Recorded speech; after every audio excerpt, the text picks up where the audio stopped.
ምንድነው አሁን የሚያስቀው? ምን አይከልም የመጣብዬ አንድ ሆቴል ውስጥ በአስተናጋጅነት ተቀጥሬ መስራት ከጀመርኩ 1 ወር አለፈኝ።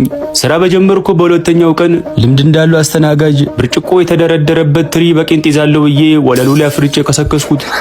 ማናጀሩ በቅጽበት መጣና ቅስሜን የሚከሰክስ ስድብ ለ1-2 ደቂቃ ያህል ከሰደበኝ በኋላ አይዞ ስራ ላይ ያጋጥማል በርታ ብሎኝ ሄደ። ሳድቡ ከጨረሰ በኋላ ያጋጥማል። ዛሬ ነቃ ብያለሁ። ፊቴ በፈገግታ ተሞልቶ እንደ ጥንቁቅ ወታደር እጄን ወደ ኋላ አጣምሬ ቆሜያለሁ። ድንገት አንዲት እርጉዝ በአንድ እጇ ወገቧን ይዛ በአንድ እጇ ደግሞ ሆዷን ደግፋ ወደ ውስጥ ስትገባ ተመለከትኩ። ፈጠን ብዬ ሄድኩና ደግፌ ጥሩ ቦታ ካስቀመጥኳት በኋላ እጄን ወደ ኋላ አጣምሬ በትህትና ምን ልታዘዝ? ወይኔ የበቆለጥ እንዴት እንዳማረኝ ብታይ።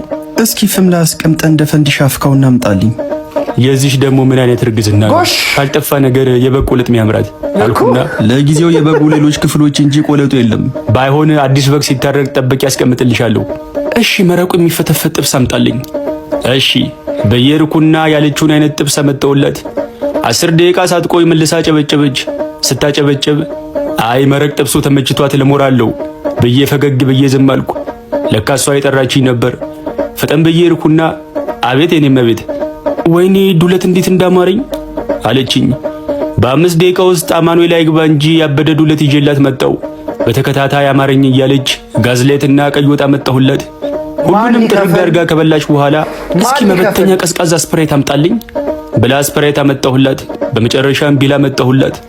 አይ ይሄ ሁሉ ነገር ከበላችማ ሀብታም ናት፣ ለኔም ጠቀም ያለ ቲፕ ተሰጠኛለች ብዬ ዳጎስ ያለ ጉርሻ በጉጉት የተጠባበቅኩ እያለ ቢሉን አንስታ ሂሳቡን ካየች በኋላ መልሳ አስቀመጠችውና በሚቅለሰለስ አይን እያየችኝ ሳልከፍል መውጣት አማረኝ አለችኝ።